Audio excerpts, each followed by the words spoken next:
Next, we have a panel discussion about the future-ready finance leadership in 2022 and beyond. So this panel will be moderated by Ellen again. So Ellen and the panelists, Santanu, Julaifa, William, and Alexander, please come on the stage. Anyway, so we have we've got out of 2 events and there's still a lot more questions here. So we talked about the priorities for next year. This time, getting your department, your organization ready for what's going to happen. That statement is wrong. Okay? Now this topic ran in 3 different locations before Singapore. Philippines first, and then Malaysia, and then Indonesia, and now we're back to Singapore. We covered this. What's wrong here is it shouldn't be 2022. It should be getting our organization ready to become future ready for 2023 and whatever comes after that, right? So very quickly, Sulaifa, I'm going to ask each of you to get your own mics. Quick intro, that means 1 sentence, name, title, company, and describe the business or your organization. Very short one. I'm Zulaifa Abdulghani, the CFO of Asia Pacific at ISS Global Forwarding, a young startup company specializing in freight forwarding and headquarters in Dubai.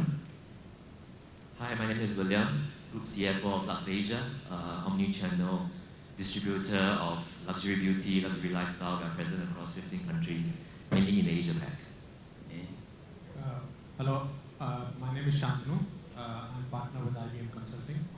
Around 23 years of work experience, but around 18 years as CFO for IBM Asia Pacific Consulting. Hi, my name is Alexander Joramsa. I'm the finance leader for TEPA, a global generic company. Thanks. Okay, so again, we've got a diversified group of representation here. And again, as before, as with the first panel discussion this morning, please feel free to post your question there. Before we do that, I'm going to throw away a couple of questions here to get this ball rolling, right? And hopefully the egg timer behind us will tell us, give us a bit more time before the next session or our time's up. Okay, so if I could ask our group here, I'm sorry for this, my iPad keeps moving around. Question I would have is, okay, there's this interesting bit here. The ACCA, anybody knows what the ACCA is? It's not a gun control organization of America, okay? The Association of something like that. Anyway, they had this report that refers to the CFO, and I had mentioned this earlier. Finance executives, or the CFO in particular, are stewards of data. Right? We control the data. Oh, not me. You control the data. My wife controls the data.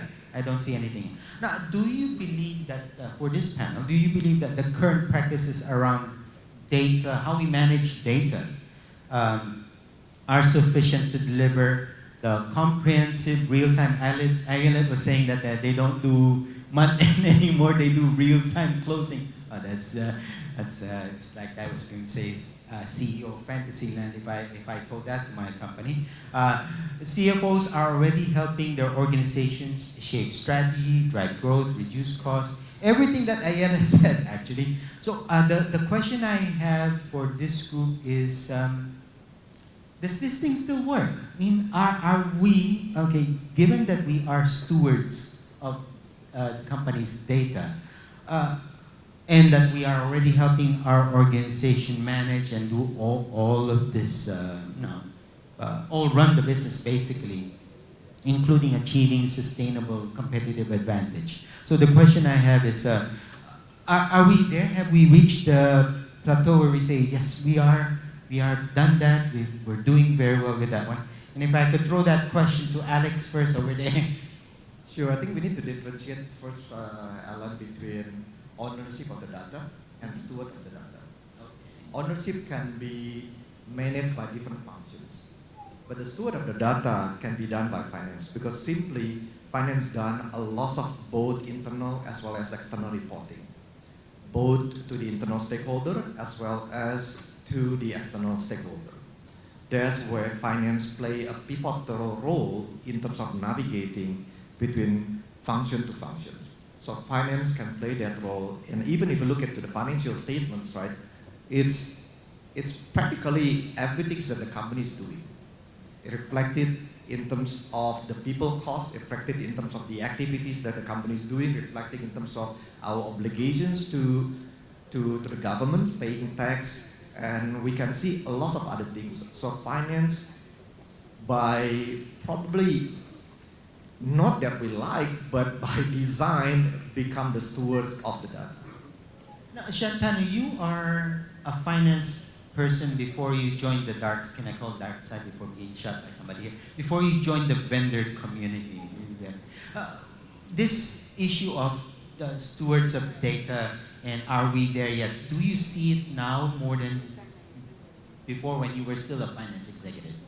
It's, I can just say that for the last 2 years from the vendor side, I've just become a bit brighter, knowing a bit of technology as well. But I think going back to that question, I see it to be a journey, and every organization is at a different stage of their journey. What are two key things that as a CFO I used to really worry about is the data, can the data be trusted? And is there one single source of truth based on which the executives are taking decisions? Because what is expected out of CFOs today is to be able to come up with analytics and drive business growth or cost savings or all of the things that you were saying. And that's where data becomes integral. When we went through in IBM our finance transformation, we realized that the number of applications that we had internally within the organization were far too many. Means HR system, the headcount data in an HR system and in the finance system would be different. Which means that how do you make sure that you are not making data operating in silos within the organization, but are able to, I would say, democratize it by converting into one single layer and one single structure. That's one. And there are various ways, master data management or data fabric means those things become very important because data is at the center of organization and heart of the organization. Now, other thing which I would probably say is once you have that basic data structure right, what becomes very important for our finance professionals is that business models have evolved over the last 10 years, 15 years, and a lot of companies are still operating with the old application architecture, which makes something like you may need to update your chart of accounts to the way business really wants to go deeper into understanding at what level you want to take decision on, drive different business models or get into new areas, or even having a common data definition across various applications, which means modernization of application also becomes important. Because both of these things then feed into real-time closing, process improvements, or even decision making through analytics. You know, of course, that he's spoken more like a tech person now than a former CFO, right? So he said, and later this afternoon, if you stay with me for the entire day, this late afternoon, I'll show you some data points from Baker and McKinsey regarding the state of where data is and all this digital transformation that we're going through. I actually have to step back a bit, okay? We've gone through 2.5 painful years of transformation. Earlier, Peter from Grab was saying how literally he was planning. He joined the company just before the pandemic, so he was planning the finance of the company. And then the pandemic came in, threw everything out of the door. His story is not unusual. I've met other CFOs. I've spoken to the CFO of Watson Philippines. It's the same story. Literally overnight, she says, to use the word, things had to change. They had to throw things out the room, come up with new things that allow them, and hopefully transition very quickly the team. That was one of the biggest challenges, transitioning the team over to this new way of doing things from a finance perspective. Because finance people are used to being in a room, see each other, move paper around, shuffle things, look at Excel worksheets and all that. And now we have to work from home or show up in the office once in a while. I have to ask, just so you know, William just moved over. How long are you now with? 3 months. Okay, so prior to that, I spoke to him about mergers and acquisitions. He gave me an interesting story about how M&A has changed a lot since the pandemic, how it's now virtual. Never thought you could do a M&A virtually, right?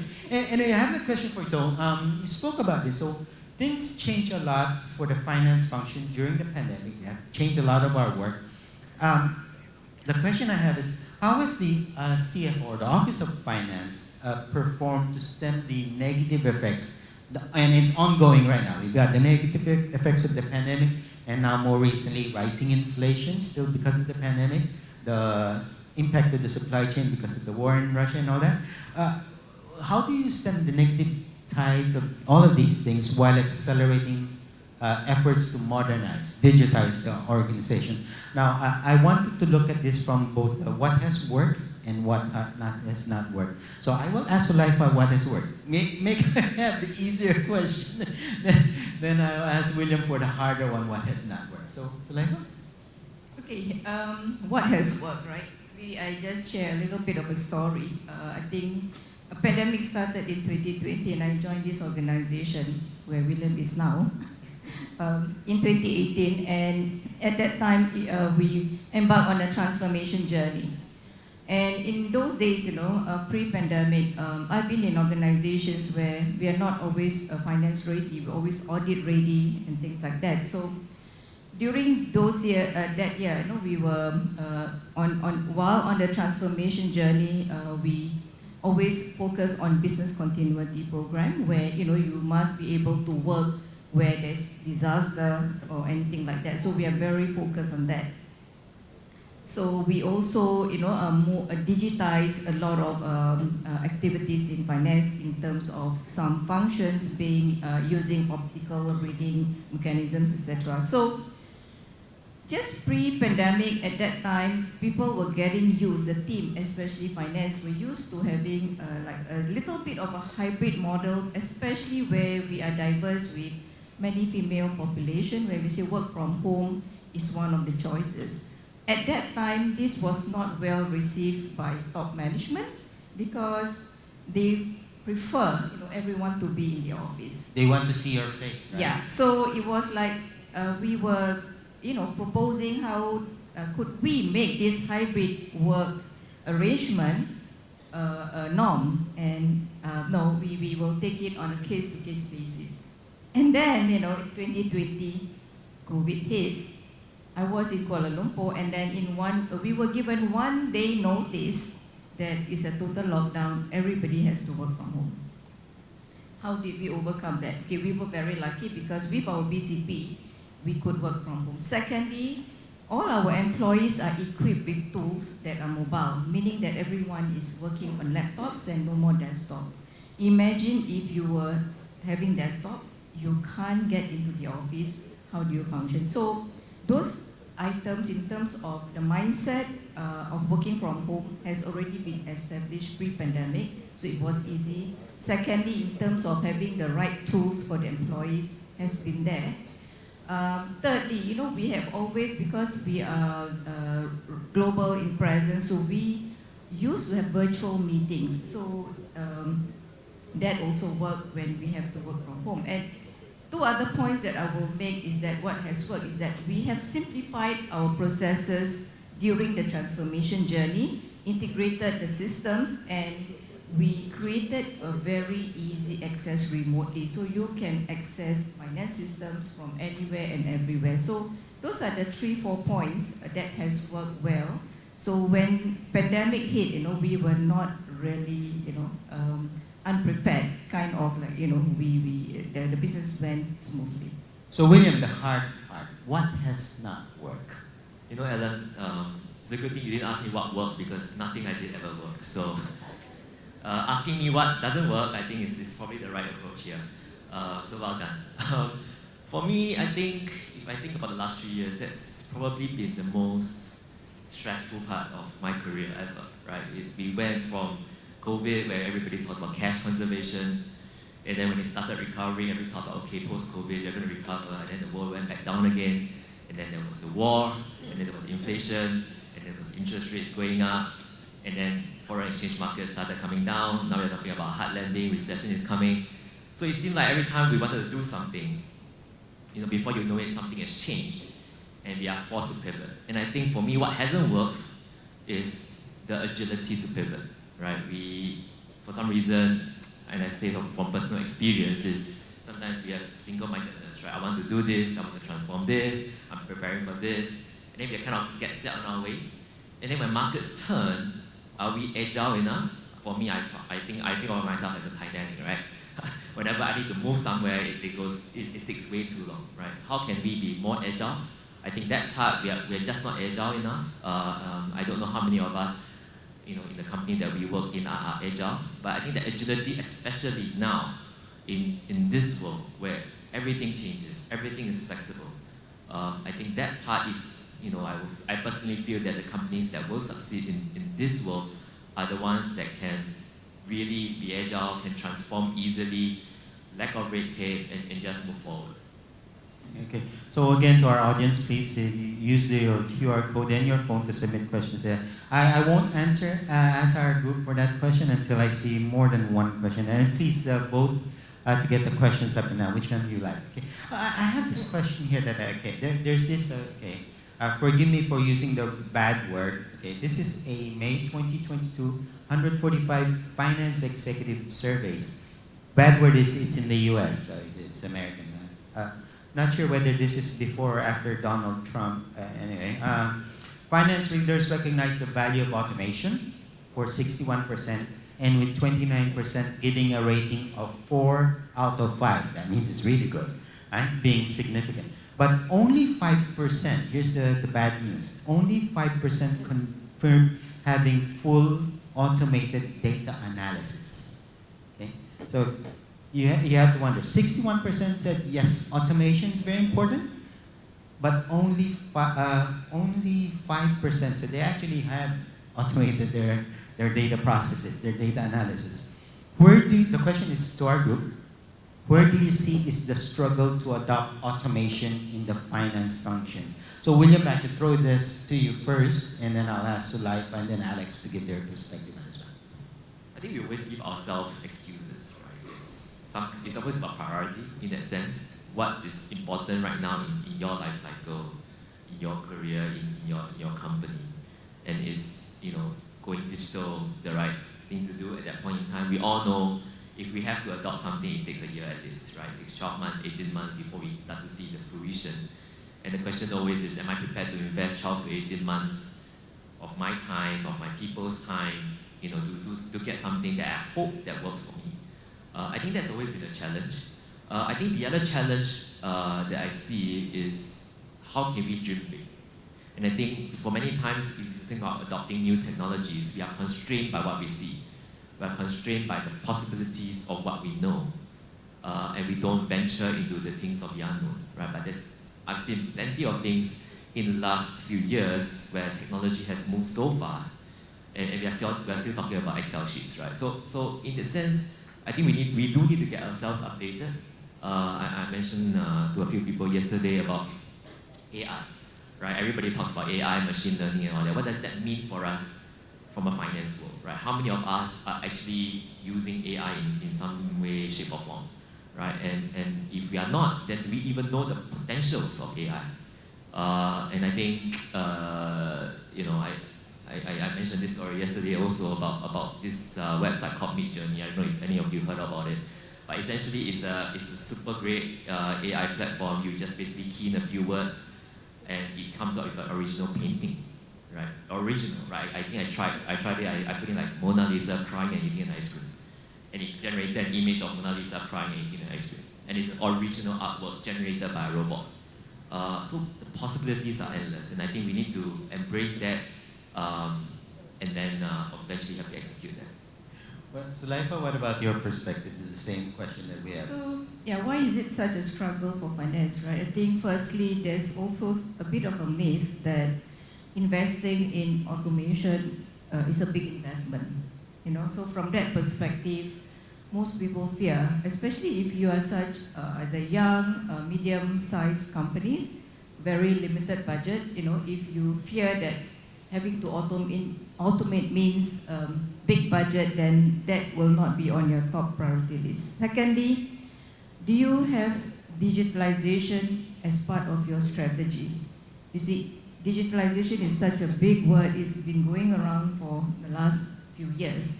But if you do not have it as part of your strategy, it will never become a priority because it involves resources, planning, and having that as part of your blueprint. And most often, we now say that as a CFO, we have to be part of the strategy. We have to sit at the strategy table and be part of the steward to drive this automation process. So the other factors that many finance people are struggling with automation is also the resources and the leadership in driving these projects, and whether you have the correct leaders, one with experience to get this through, and also the timeline, because in the finance world, we are always busy. We have the month end, quarter end, the year end, it never ends. That's true. But if you work with Ayen, she's saying she's got real time. Come on. Yeah. I just go to the toilet and my balance sheet has already been amended already. Totally agree with her. Actually, there's no month end. Every day is a closing day for us. I'm glad I'm out of that. I used to do a month-end closing and I have to sleep in the computer room waiting for the reports to come on. Sorry. I wanted to ask you. No, I'm going to ask you a different one. That one, I'm going to throw it at you. Finance world is moving towards agile targets. Shantanu likes that one. Agile targets, forecasting and away from budgets. How do you see that trend in, well, maybe not necessarily your organization, but the industry? Do you see as a practice here? We actually are undergoing the same process, to be honest, Alan, after the pandemic, and we realized that, especially with the supply chain disruptions, right? So, especially on the manufacturing side, the flow of the raw material and the API becomes so constrained now. So we need to have the visibility beyond just 1 year now. So we started doing this year for 2 years. So 2 years budgeting. We're trying to see whether it works. We call it a rolling forecast kind of activities. So it's not only from a commercial point of view. Commercial point of view is relatively quite straightforward. But the challenge is actually in the supply chain. How do actually that translate from a commercial forecast point of view into the supply chain's ability to do so and rebalance between the two. So it posed us with a lot of good thought, because we never thought, we always look at budget as 1 year. The moment that we start expanding beyond 1 year, then it opened up a different horizons. What are the things that we want to do differently? How do we actually manage the resources that become sustainable? Because sometimes when the commercial team come to us asking for certain funding or certain investment, we look into that probably one particular years. And then we forget about the following years. So we hold them accountable at least for 2 to 3 years. And this exercise, this rolling focus exercise, then link to what we call long-range planning, which is about 5 years. So the consistency between what we say we're going to do this year, next year, and the next 5 years continuously being monitored. So the discussion this year has become a very different discussion. So you said this is what you're going to do in the next 6 months, 1 year, 18 months, 24 months. But what has changed? So it's a very different dynamic of the discussion. We're going to down to the last 10 minutes, which is good and bad. Good means we need to shorten our responses. Bad is we need to answer as many of these questions as we can. So Shantanu, you are in finance and then you moved to tech, so maybe you should be able to address it. In terms of your experience engaging with both IBM customers as well as your own experience with your own people, how do you address this digital literacy, which has been around for a few years now, at the executive level and then across the organization? Because you can get executive buy-in, but if the rank and file don't accept what the message is or don't go with the flow, you're still stuck. You don't get anywhere. So how do you do that one? And there's an add-on question regarding how do you see that there was a budget related to that one. Do you allocate budget for this? So I'll probably answer the second one first. Definitely you would allocate budget to this. Now, whenever you are driving digital transformation, when we started on in IBM in transforming our finance function, the first thing that we did was to have executive buy-in. Now, that was obviously based on why you need to do it, how you need to do it, what are the tenets of work and value that will get driven. But I think below that, when you get down to the execution level, that's when you've got to get the second line of the finance teams absolutely educated and be the champions. Because unless they are the champions, what transformation that you're driving at executive level is not going to flow down. And there's not going to be buy-in as well. So when we did that, we made transformation champions, which were connected with the executive level. We then also created transformation champions at a functional level, which could be your AP, AR, your reporting, closing.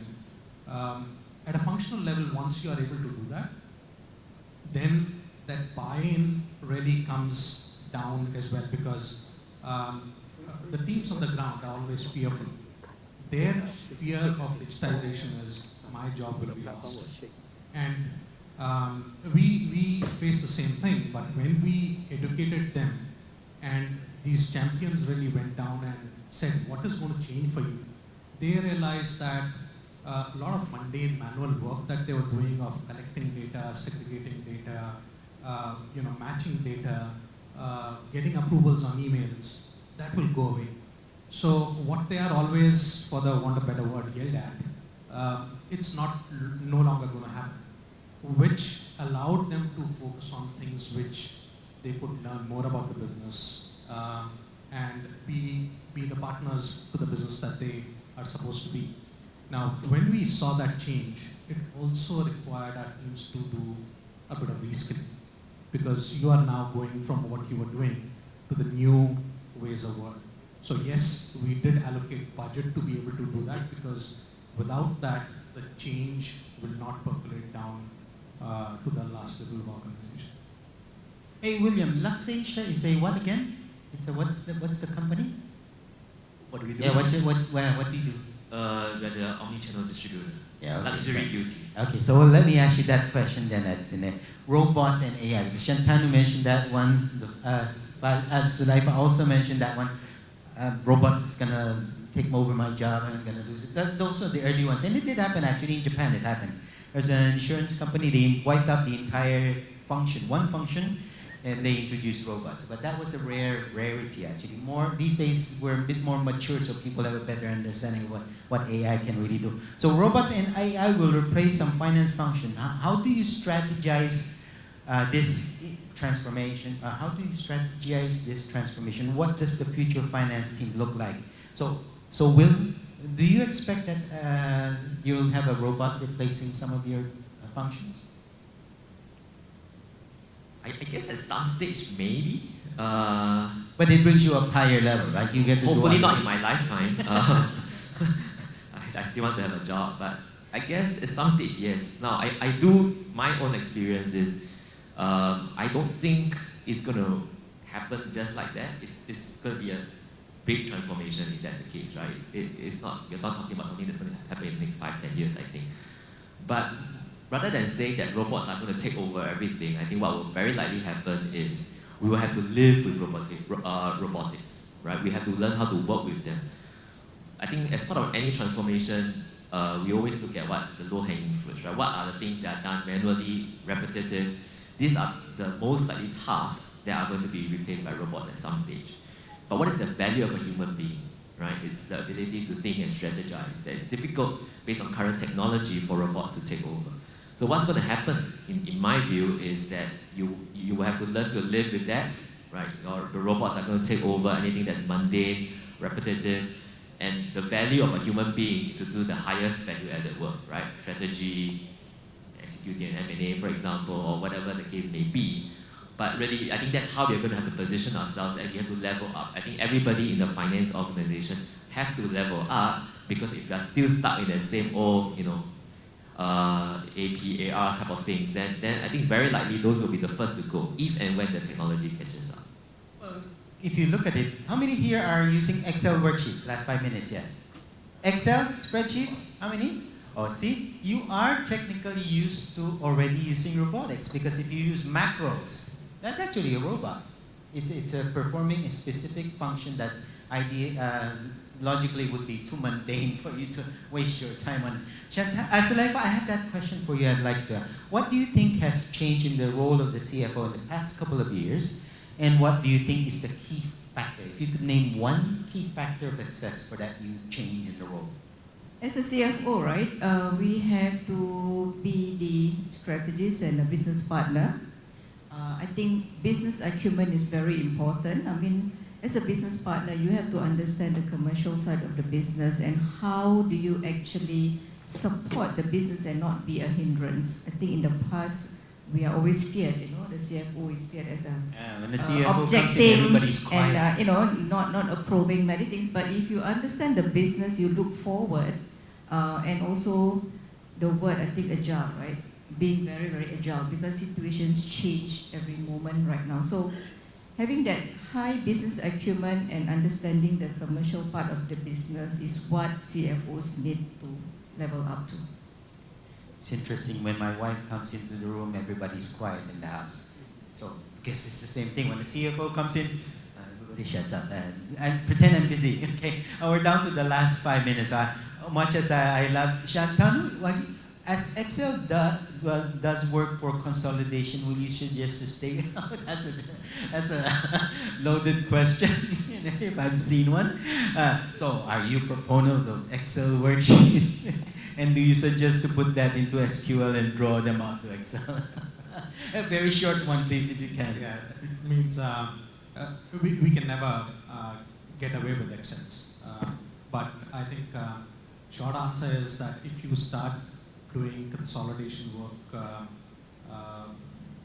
through SQLs, it'll make it much more easier, and you will be in a position to spend time more on analytics and making changes, what if scenario analysis, understanding where cash needs to be deployed, what is the capital allocation strategies, where changes need to happen in terms of driving the business, in terms of growth that you want to drive. It means that is where I think, rather than spending time on consolidation on Excel, I would much rather have our team spend time on that.